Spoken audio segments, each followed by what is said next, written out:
Bonjour à tous et bienvenue à notre nouveau live Coro Connecté. Aujourd'hui, on va parler de LinkedIn. Donc, merci à tous d'être présents et merci à tous pour vos nombreux messages. C'est toujours aussi appréciable que de recevoir des encouragements. Donc voilà, vraiment, je voulais prendre quelques instants pour le redire. Je sais que je l'ai déjà dit dans les derniers lives, mais vraiment, ça fait tellement plaisir de voir que vous repartagez, que vous m'envoyez des petits messages en MP pour me dire que ça vous sert, ce qui est quand même bien l'essentiel dans tout ça. Donc voilà, merci beaucoup. Comme je disais, aujourd'hui, on va axer notre communication cette fois-ci clairement B2B. Et principalement sur LinkedIn, à savoir comment est-ce qu'on fait aujourd'hui dans cette période de confinement, dans cette période de crise, comment est-ce qu'on fait pour continuer à communiquer auprès d'une cible B2B sur LinkedIn sans faire d'impair. Si je fais ce live aujourd'hui, c'est justement parce que cette question vous me l'avez beaucoup posée et surtout parce que on a pu voir passer beaucoup d'éléments, beaucoup de faux pas sur LinkedIn, notamment avec des démarches qui ne voulaient pas être volontairement maladroites ou mauvaises, mais effectivement qui a voulu, en tout qui n'avait pas le bon ton au bon moment. Donc l'objectif, c'est bien d'identifier quelques bonnes pratiques et surtout d'identifier les erreurs à ne pas commettre. Donc on va commencer effectivement par les erreurs à ne pas commettre et ensuite je vous donnerai quelques tips pour réussir à continuer à communiquer sur LinkedIn auprès de votre public B2B. Comme je disais, effectivement, on sait que aujourd'hui c'est pas facile de prendre la parole dans un contexte comme ça, surtout auprès d'un public B2B. Quand on est sur du grand public, on imagine assez rapidement tout ce qui est divertissement, donc on voit assez vite fleurir des initiatives de live, de cours de yoga, de cours d'anglais en ligne, voilà, tout ce type d'initiatives qui fonctionnent très bien. Mais en B2B, qu'est-ce qu'on peut faire? On va pas effectivement partager des cours de yoga à tout va si ce n'est pas en accord avec notre positionnement. Par contre, c'est quand même intéressant de communiquer. Et aujourd'hui, effectivement, on a pu voir des entreprises qui essayaient de communiquer, mais de manière maladroite, et qui du coup faisaient vite du bad buzz en essayant de communiquer peut-être un peu trop agressivement, et sur lesquels ne s'étaient pas adaptés à la situation. Par exemple, aujourd'hui, ça c'est vraiment quelque chose que j'ai envie de souligner aujourd'hui tous ensemble, mais en l'occurrence, aujourd'hui, moi je reçois encore des demandes LinkedIn de prospection pure. Donc c'est-à-dire que j'ai un message qui s'ouvre et on me dit bonjour la Digital Pipelette, sachez que nous pouvons proposer des offres par exemple de rédaction web. En ce moment notre pack est à 200 € au lieu de 300. Profitez vite de cette offre exclusive, etc. Quel est le message que vous envoyez quand vous faites ça, quand vous faites de la prospection pure dans cette période? Vous envoyez le message que, vous n'êtes pas du tout au fait de l'actualité, c'est-à-dire que vous ne prenez pas en compte les difficultés de vos clients. Aujourd'hui, toutes les entreprises, elles sont dans cette démarche de difficultés économiques, de difficultés de communication, de difficultés à rebondir sur la situation. Et en fait, en envoyant un message purement marketing comme ça, la première chose que vous dites, c'est justement, je ne prends pas en considération ce que vous vivez. 2, je ne suis pas du tout dans une démarche solidaire, à savoir on se serre les coudes. Et 3, j'essaie en fait de faire purement du marketing, entre guillemets sauver mes fesses, et j'en ai rien à faire de la situation dans laquelle vous êtes. Et ça peut vraiment être quelque chose de très très mal interprété, et ça peut vous porter défaut. Alors que spontanément, on imagine bien que votre volonté, la volonté première de ce message, c'est tout simplement de se dire ok, très bien, on est dans une situation difficile, ça va être compliqué, et ben c'est pas grave, je vais aller essayer de chercher de nouveaux clients, je vais essayer d'aller me régénérer, je vais essayer de me profiter de cette période pour aller prospecter le plus possible, et en fait c'est un peu spontanément ce qu'on a envie de faire, mais qui en fait ne fonctionne pas. Pour la simple et bonne raison qu'on est dans cette démarche solidaire et qu'on se doit d'être solidaire. Donc vraiment, ne faites pas, moi je vous recommande vraiment de ne pas faire de prospection pure dans cette période parce que ce n'est pas adapté. On n'est pas dans ce climat-là. Par contre, on peut avoir des bonnes pratiques. Aujourd'hui, effectivement, on va avoir des choses à éviter comme le fait qu'on fasse de la prospection pure, mais également j'ai un petit peu bugué, je reprends. Je vois que vous êtes là, comme ça commence à monter, ça vous me fait stresser. Mais bon, voilà, je me recentre. Comme je disais, effectivement, on a ces démarches qui ne fonctionnent pas et sur lesquelles aujourd'hui, il faut bien que vous preniez en considération que votre interlocuteur, il est à peu près dans la même situation que vous. C'est-à-dire que votre interlocuteur, il est stressé, il ne sait pas ce qui va lui arriver. Donc il faut que vous vous positionnez, que vous positionnez votre entreprise comme son allié. Comme quelqu'un qui va pouvoir l'épauler, comme quelqu'un qui va pouvoir l'aider à surmonter cette étape. Donc comme je vous disais, ne faites pas de prospection pure, n'essayez pas de survendre. Aujourd'hui, on n'est pas dans une période dans laquelle on essaie de survendre quelque chose, on essaie de garder le lien. On essaie de renforcer sa présence et de renforcer sa légitimité. Si par la suite, ce que vous allez faire va vous apporter des clients, tant mieux. Mais l'objectif, c'est de rester dans cette continuité-là et de montrer que vous êtes là comme un allié, comme un soutien. Donc c'est vraiment super important. Alors la question, c'est effectivement de se dire, on a assez tenté de se dire, dans ce cas-là, j'ai peur de faire un impair, donc je communique pas. Alors qu'aujourd'hui, on le voit, les entreprises sont attendues en termes de communication, on attend qu'il y ait une prise de parole, on attend qu'il y ait une prise de positionnement. Donc c'est important. C'est important pour deux choses. Premièrement, parce qu'aujourd'hui, on compte, selon la dernière étude de Kantar Media, 61% d'utilisation, de croissance des réseaux sociaux depuis le début du confinement. Donc la bonne nouvelle, c'est que si on est tous bloqués chez nous, on est tous sur les réseaux sociaux, donc potentiellement vos clients, vos prospects sont connectés sur les réseaux sociaux, donc autant essayer de commencer à entretenir cette relation, ou en tout cas va commencer à se faire coucou un petit peu de loin. Le deuxième chiffre que je vais vous donner, c'est 77%. Aujourd'hui, on a 77% des internautes qui attendent de leur marque qu'ils prennent position dans cette démarche et qui profitent de leur publicité, de leur promotion pour avoir un aspect positif sur la société et communiquer sur les bonnes pratiques, sur un élan positif, sur un élan solidaire.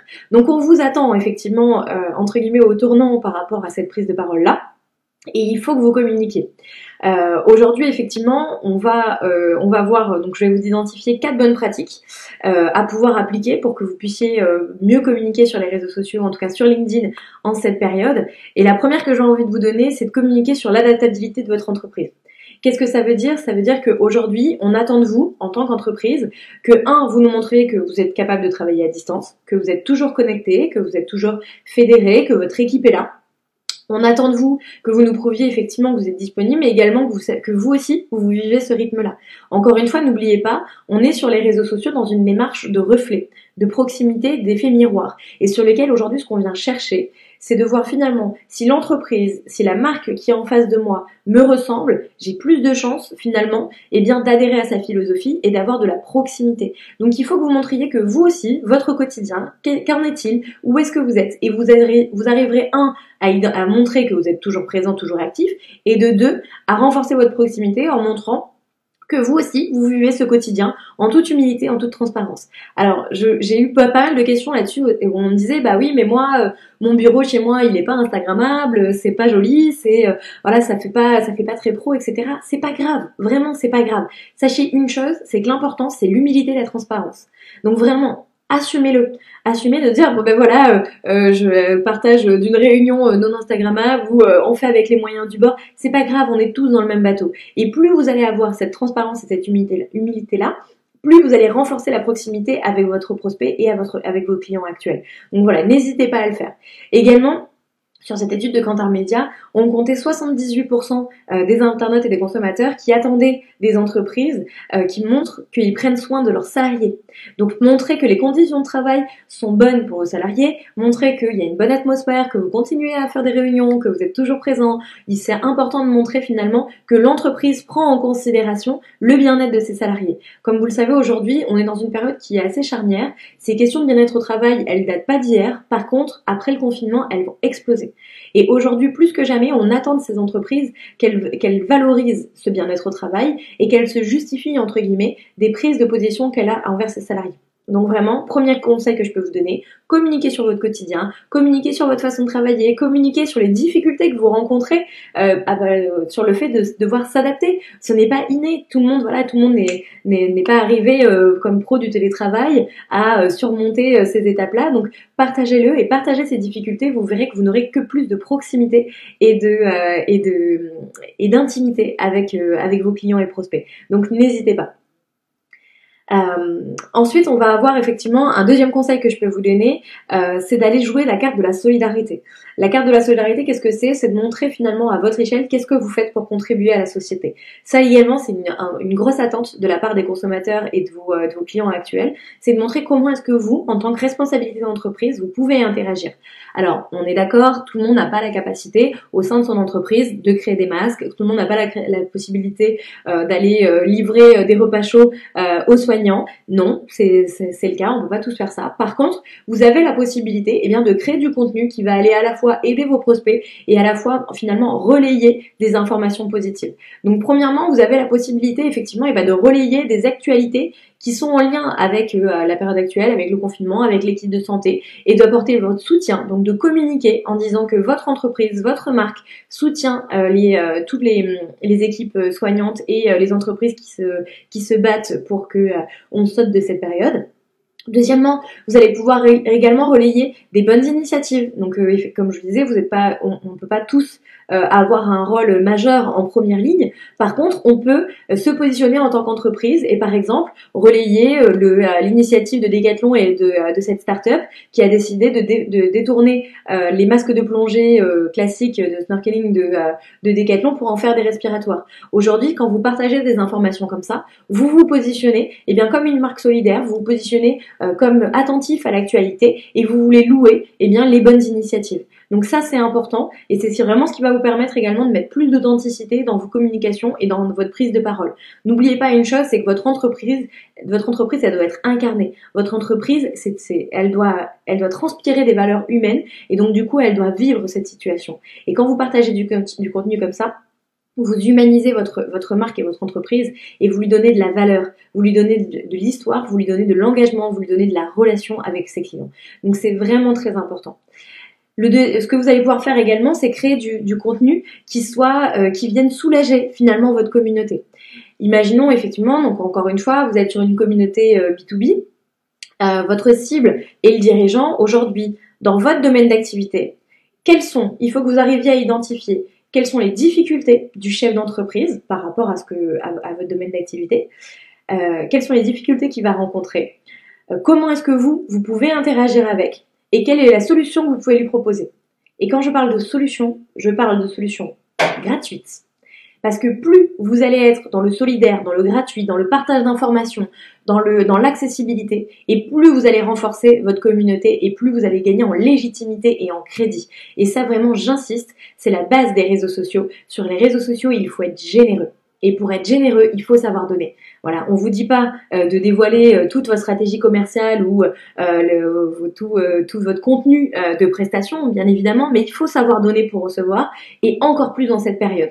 Donc aujourd'hui, posez-vous cette question à votre entreprise, votre prospect. Quelle est sa difficulté et comment est-ce que vous pouvez l'aider gratuitement? Au travers de live, au travers peut-être de livres blancs, au travers d'une newsletter, au travers de différents articles que vous allez pouvoir écrire sur LinkedIn, cette prise de parole-là, peut-être avec un live partagé, une vidéo partagée entre différents prestataires.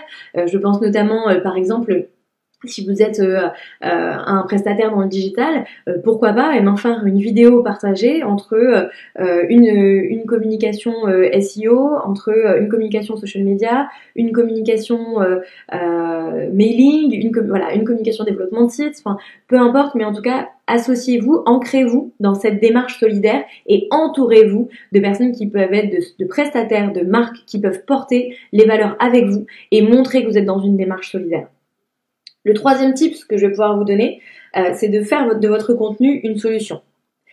Entre guillemets, on continue dans cette démarche-là, c'est-à-dire que l'idée, c'est de pouvoir en fait effectivement montrer que vous avez la capacité, aujourd'hui et demain, d'être pile au moment, à la problématique de votre prospect. Donc il faut que vous puissiez le montrer sans faire de promotionnel, donc c'est-à-dire que par exemple on ne fera pas de post en disant si vous êtes dans une période charnière sur laquelle vous ne savez pas si vous allez garder vos salariés ou devoir vous en séparer par rapport à votre bilan économique, nous avons la solution. Non, ça on arrête.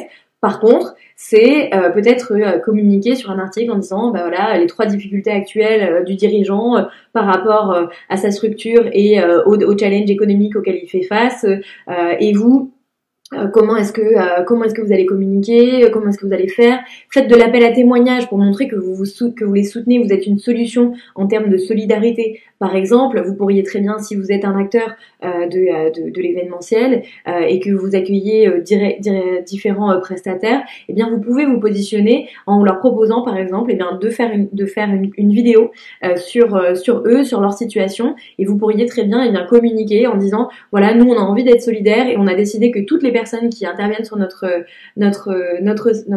événement, eh bien pourront avoir la parole sur nos réseaux sociaux. Et on va aller sur cette parole de prestataire, parole d'exposant, voilà, c'est un exemple parmi 30 d'autres, mais l'idée c'est de vous positionner comme cet acteur de solution, de solidarité, et de dire entre guillemets, nous, en fait, on est là pour vous aider. On n'est pas là, entre guillemets, bien évidemment que c'est votre com, mais on n'est pas là pour faire notre com, on n'est pas là pour vendre un produit. On est là pour qu'on se serre tous les coudes, on est tous dans le même bateau et on va essayer de surmonter ça ensemble. Et ça, c'est vraiment ce qui va vous permettre de faire la différence. Donc surtout, j'insiste, mais ne faites pas du marketing pur. On n'est pas là pour vendre. Si vous avez un site e-commerce qui continue à vendre et qui continue à tourner, mais très bien, il n'y a aucun problème. Ça peut passer en second temps dans un post, c'est-à-dire que vous donnez un contenu accessible, gratuit, qui amène au partage d'échanges, et par exemple, en dessous, mettre un petit commentaire, un lien sur lequel vous allez dire et pour ceux que ça intéresserait, sachez que toutes nos formations sont disponibles en ligne. On s'arrête là, on n'essaie pas de faire du promotionnel pur. Et vraiment, c'est important parce que sachez que aujourd'hui, je l'ai déjà dit dans un autre de mes lives, mais demain, on va se souvenir des entreprises qui ont des marques, qui ont fait l'effort d'être collaboratives, et on s'en souviendra et on aura un rapport qui sera beaucoup plus intense. Les entreprises qui auront fait du super push, comme on dit, elles auront un capital négatif à leur actif et ce sera difficile de s'en détacher. On a aujourd'hui des marques par exemple qui ont essayé très maladroitement de communiquer dès le début du confinement. Par exemple, il y a une marque de lunetterie que je citerai pas, qui a essayé de lancer, qui a fait un énorme bad buzz parce que dès le début du confinement, qui a dit voilà, nous on a des masques, donc pour chaque le paire de lunettes qui sera acheté, un masque sera livré dans votre boîte. Bon je vous le donne en mille, ça a fait ultra bad buzz parce que on a eu l'impression que cette marque s'accaparait en fait la situation et essayait de profiter d'une situation qui était très délicate, où on est en pénurie de masques, sur lesquels tout le monde se bat pour essayer d'avoir quelque chose, et surtout pour les équipes soignantes, et cette marque qui essaie de faire du bénéfice dessus. Le gérant s'est justifié en disant que c'était pas du tout cette démarche-là, que c'était plus pour justement être dans le collaboratif, qu'ils avaient des masques et que ils voulaient les donner à leurs clients, etc. Mais la communication a tellement été mal gérée que ça a été mal perçu. Je pense également à d'autres entreprises qui ont essayé de communiquer en disant nous on est en difficulté, donc achetez ce qu'on fait parce que sinon on va pas survivre. Alors oui, c'est un fait, on est tous dans cette démarche-là, mais quand vous êtes dans une démarche B2B, vous ne pouvez pas avoir cette démarche-là, pour la simple et bonne raison qu'on est tous dans le même bateau. On vit tous la même chose.